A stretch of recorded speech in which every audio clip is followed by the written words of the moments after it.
So last week I made a video, part one, about the truth about why people cheat. There's a lot of myths, and I hear many different things in my office.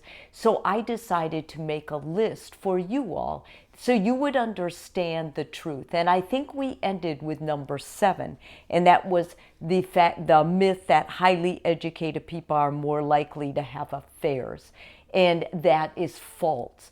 In fact, it's the opposite. The more educated people are, usually they've taken time, they've logically gone through reasons, they have a higher need to build a family, to understand commitment, and they seem a little bit more emotionally mature. And those are the reasons that those couples do so much better if they're done with their education. So let's move on to number 8. A woman is least likely to be unfaithful if her income is much higher or as high as her partner's. That's false. A woman is least likely to be unfaithful if her income is much less than her husband's. Now, and that isn't always for good reason. She's much less likely to be unfaithful because she needs her husband to provide the income. These are usually couples who decide that one person will be the breadwinner and the other person will be more home and available for the children. This is a pact many couples make before they get married, and therefore if you're a woman and you're living with a man and he is the primary and biggest breadwinner, usually those women are less likely to cheat.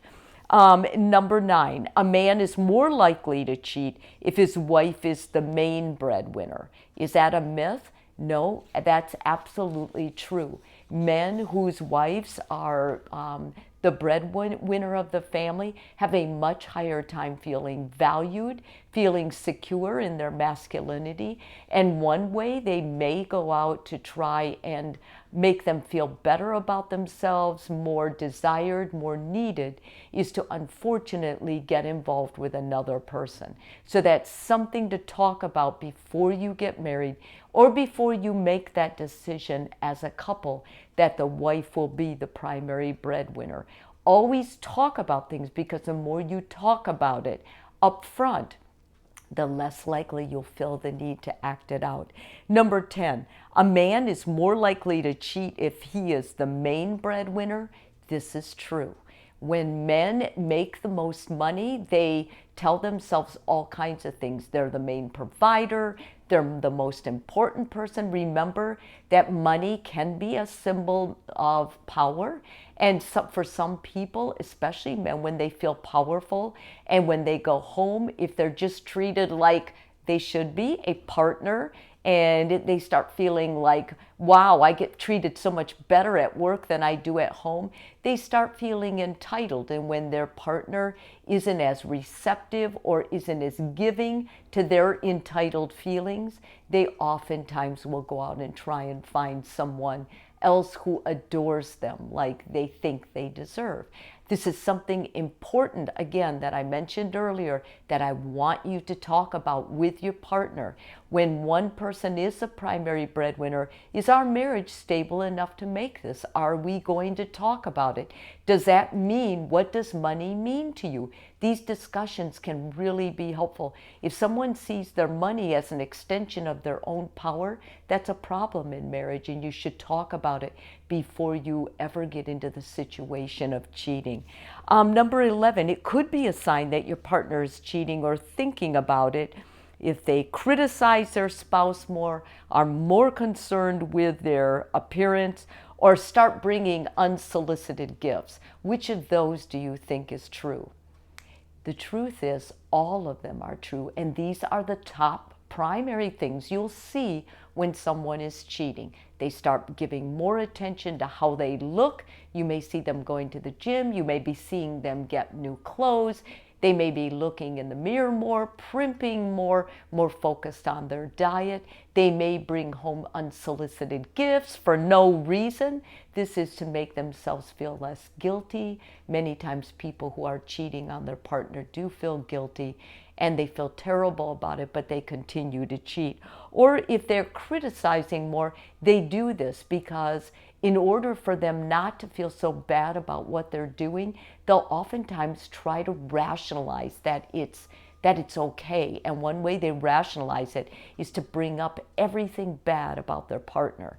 They tell their new lover this, how bad their partner is, and they oftentimes will criticize and make their partner feel less than they are because it's more about making them feel better about what they're doing.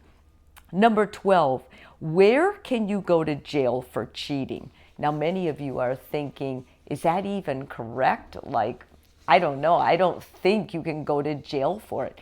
Actually, you can. And there's 3 states where you can go to jail for cheating. It's Minnesota, South Carolina, and Michigan. There are laws that remain very intact about adultery, and in those states, they take it seriously.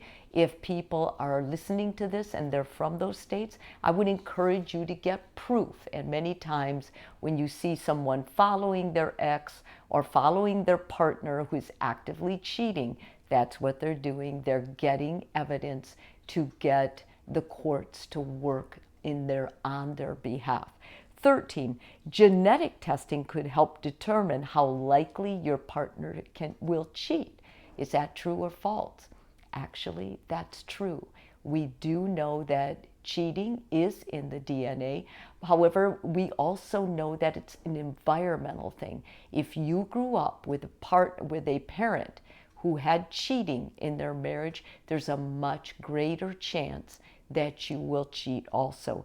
And the DNA will show that as well. They'll show it with compulsive behaviors. Along with cheating, it will reveal gambling, chances of addiction, things like sensation-seeking behavior. You can pick that up.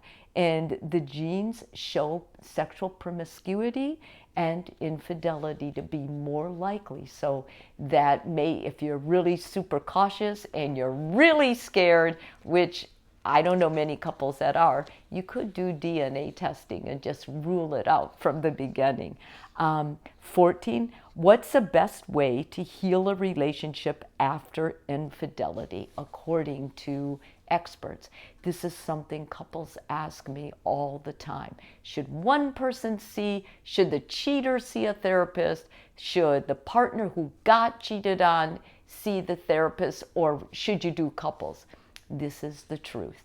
You should go to couples therapy, and it can be helpful if you each have your own therapist as well. And sometimes the therapist that sees you together will even encourage that.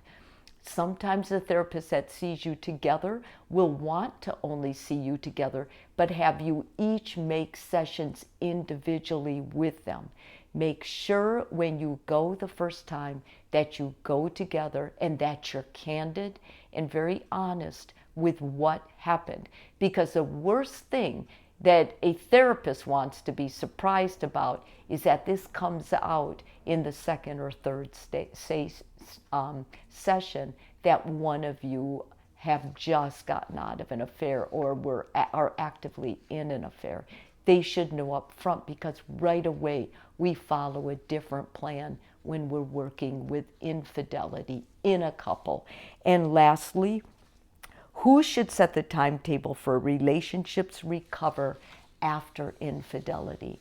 The person most responsible for setting the plan going forward, if it's possible, is the person who was cheated on. And that's why I really encourage partners, when one person has cheated, it's very important that they allow their partner to set the tone going forward, and that they not interfere with that. The partner who cheated oftentimes has this script that they want to say. Now that you know the truth, can we just make a plan to forget about the past? It's over, and go forward. Unfortunately, you cannot. And even saying that makes it look like you don't understand the hurt and just the whole fallout of what you've created. So I encourage you to tell your partner in the most humble, honest way you can. Admit to everything. Don't bring up little things. Oh, by the way, yes, this happened too. It's important you are completely transparent, and from there, follow your partner's lead in regards to what is going to help them regain and rebuild the trust in this relationship, and if it's even possible. So with that, this concludes this video on who cheats and what are the most common reasons. I hope this helps you.